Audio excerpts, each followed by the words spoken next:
different but still one.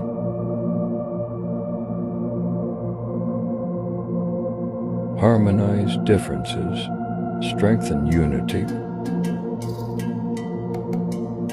for a strong Indonesia. Happy Pancasila birthday.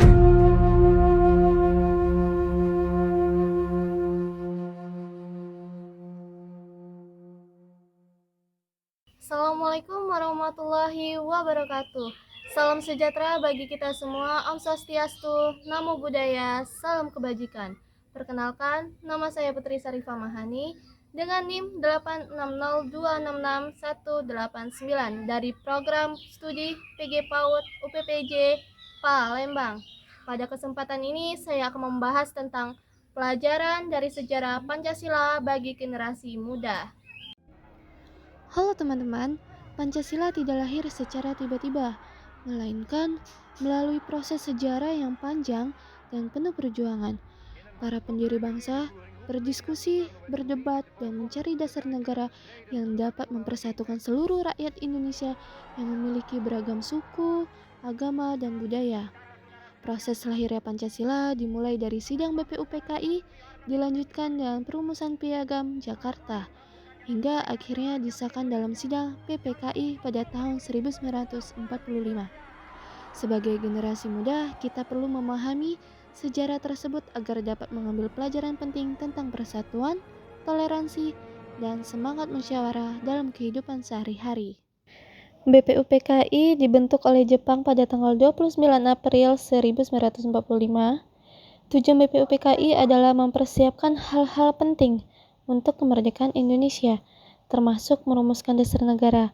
Sidang pertama BPUPKI dilaksanakan pada tanggal 29 Mei sampai 1 Juni 1945. Dalam sidang ini, beberapa tokoh menyampaikan usulan dasar negara. Tokoh-tokoh penting yang memberikan usulan antara lain yaitu Soekarno, Muhammad Yamin, dan Supomo. Pada tanggal 1 Juni 1945, Soekarno menyampaikan pidato yang berisi 5 dasar negara dan memberi nama Pancasila. Tanggal 1 Juni kemudian diperingati sebagai Hari Lahir Pancasila. Setelah sidang BPUPKI, dibentuk Panitia 9 yang bertugas merumuskan dasar negara lebih lanjut. Pada tanggal 22 Juni 1945, Panitia 9 menghasilkan rumusan yang disebut Piagam Jakarta. Dalam Piagam Jakarta yang terdapat rumusan sila pertama yang berbunyi, ketuhanan dengan kewajiban menjalankan syariat Islam bagi pemeluknya. Namun setelah mempertimbangkan persatuan bangsa dan keberagaman masyarakat Indonesia, kalimat tersebut kemudian diubah. Pada tanggal 18 Agustus 1945, PPKI mengadakan sidang untuk mengesahkan Undang-Undang Dasar 1945. Dalam sidang ini, sila pertama diubah menjadi ketuhanan yang Maha Esa. Perubahan tersebut dilakukan demi menjaga persatuan dan menghargai keberagaman bangsa Indonesia. Akhirnya, Pancasila resmi disahkan sebagai dasar negara Indonesia. Nilai Pancasila yang tercermin dari proses lahirnya Pancasila terdapat beberapa nilai penting yaitu persatuan, musyawarah, toleransi, dan nasionalisme. Sebagai generasi muda, kita harus meneladani sikap para pendiri bangsa. Di era sekarang banyak perbedaan pendapat di media sosial yang sering memicu konflik. Dari sejarah lahirnya Pancasila, kita belajar bahwa perbedaan seharusnya diselesaikan dengan musyawarah dan saling menghargai.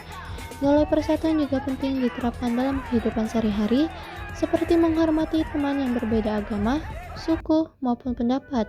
Selain itu, generasi muda harusnya menjaga semangat gotong royong, toleransi, dan cinta tanah air agar Indonesia tetap bersatu.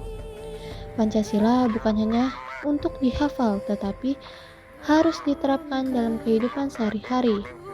Pancasila lahir melalui proses sejarah yang panjang dan penuh perjuangan. Para pendiri bangsa menunjukkan sikap bijaksana, toleransi, dan cinta persatuan dalam merumuskan dasar negara Indonesia. Sebagai generasi muda, kita harus menjaga nilai-nilai Pancasila dan menerapkannya dalam kehidupan sehari-hari agar Indonesia tetap damai, kuat, dan bersatu. Jakarta, 17 Agustus 1945.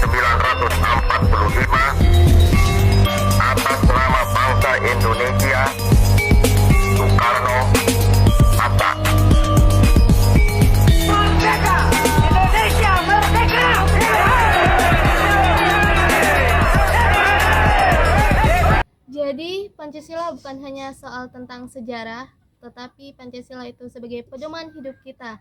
Demikian dari saya, terima kasih. Wassalamualaikum warahmatullahi wabarakatuh.